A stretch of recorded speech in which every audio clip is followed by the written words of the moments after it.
Hello दोस्तों। मेरा नाम राहुल है। मैं एक साधारण सा लड़का हूँ। दिल्ली में एक छोटी सी आईटी कंपनी में नौकरी करता हूँ। रोज़ सुबह उठता हूँ, चाय पीता हूँ और ऑफिस जाता हूँ और शाम को घर लौटता हूँ। उसके बाद खाना खाकर मैं सो जाता हूँ। ज़िंदगी बिल्कुल नॉर्मल थी, कोई ख़ास शौक नहीं। बस कभी कभी दोस्तों के साथ बाहर घूम लेता था। मेरी ज़िंदगी में कोई ड्रामा नहीं था, कोई बड़ा सपना नहीं था, बस आराम से चल रही थी। एक दिन ऑफिस से लौटते वक्त बारिश तेज हो गई। मैंने सोचा आज थोड़ा अलग रास्ते से घर जाऊंगा, शॉर्टकट से। वो रास्ता पुराना था, शहर के बाहर एक सुनसान इलाका। वहाँ पुरानी हवेली थी जो अब खंडर हो चुकी थी। मैंने कभी ध्यान नहीं दिया था, लेकिन उस दिन बारिश में गाड़ी खराब हो गई। फ़ोन में नेटवर्क भी नहीं था। मैं गाड़ी छोड़कर पैदल ही चल पड़ा। दूर एक पुरानी हवेली दिखी जिसमें हल्की सी लाइट जल रही थी। मैंने सोचा शायद कोई रहता हो, मदद मांग लूँगा। दरवाज़ा खटखटाया। काफ़ी देर बाद दरवाज़ा खुला। एक बूढ़ा आदमी था, सफ़ेद दाढ़ी, कमज़ोर सा बदन। उसने मुझे अंदर आने को कहा और बोला, बारिश बहुत तेज है बेटा, रुक जाओ, सुबह चले जाना। मैं हिचकिचाता, लेकिन अंदर चला गया। हवेली अंदर से बहुत बड़ी थी, लेकिन पुरानी फर्नीचर पर धूल जमी हुई थी।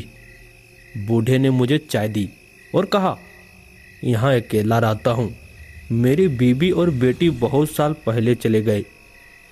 उसके बाद हम बातें करने लगे। उसने अपना पूरा नाम बताया, राम सिंह।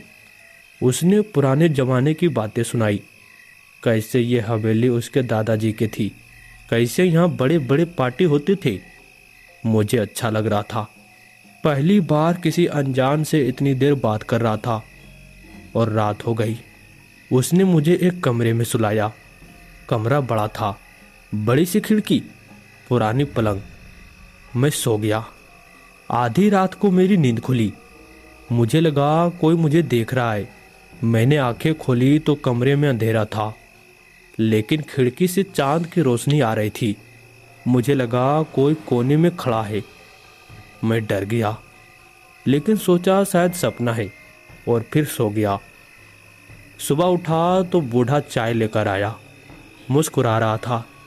बोला, अच्छे से सोए? मैंने हंसकर हाँ कहा। मैंने गाड़ी की बात की तो उसने कहा, मैंने मैकेनिक को कॉल कर दिया है, शाम तक ठीक हो जाएगी। मैं हैरान था, क्योंकि वहाँ नेटवर्क नहीं था, लेकिन मैंने कुछ नहीं कहा।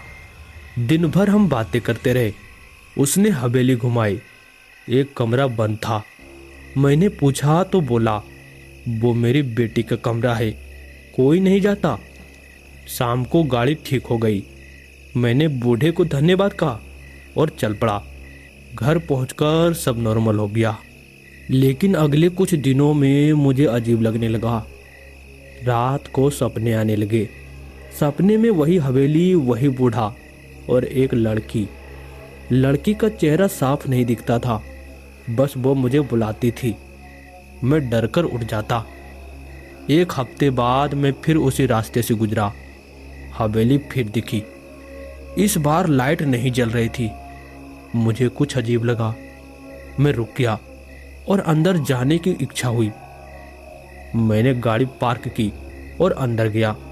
दरवाज़ा खुला था। अंदर धूप अंधेरा। मैंने फ़ोन की टॉर्च जलाई।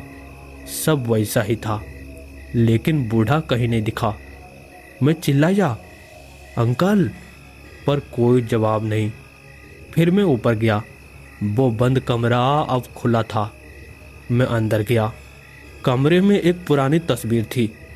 उसमें बूढ़ा था, उसकी बीवी और एक छोटी लड़की। लड़की का चेहरा, वो चेहरा मुझे सपने में दिखता था। मैं डर गया। दीवार पर कुछ लिखा था, वो वापस आ गया है। अचानक पीछे से आवाज़ आई, तुम फिर आ गए। मैं मुड़ा तो वो बूढ़ा खड़ा था, लेकिन इस बार उसकी आंखें अलग थी, पूरी काली। वो मुस्कुरा रहा था, लेकिन मुस्कान डरावनी थी। बोला, मेरी बेटी तुम्हें बहुत पसंद करती है, वो कहती है तुम उसके साथ रहो। मैं डरकर भागने लगा, लेकिन दरवाज़ा बंद हो गया। हवेली में अचानक ठंड बढ़ गई। मुझे लगा कोई मेरे पीछे है। मैं सीढ़ियों से नीचे भागा और बाहर निकला तो दरवाज़ा अपने आप बंद हो गया। मैं गाड़ी में बैठा और तेज भागा। घर पहुंचकर मैंने इंटरनेट पर उस हवेली के बारे में सर्च किया तो खबरें मिली। 30 साल पहले वहाँ एक परिवार आता था। बूढ़े अपने बीवी और बेटी को मार डाला था, क्योंकि उसे लगा कि वो उसे छोड़कर जा रही है।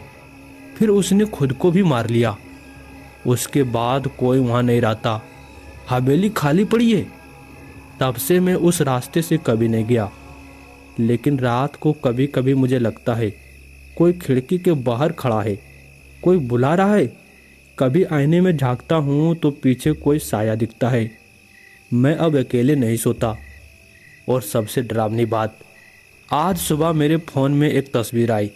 वो तस्वीर जिसमें बूढ़ा, उसकी बीवी और बेटी है। लेकिन अब उस तस्वीर में चौथा व्यक्ति भी है, जो मैं खुद हूँ।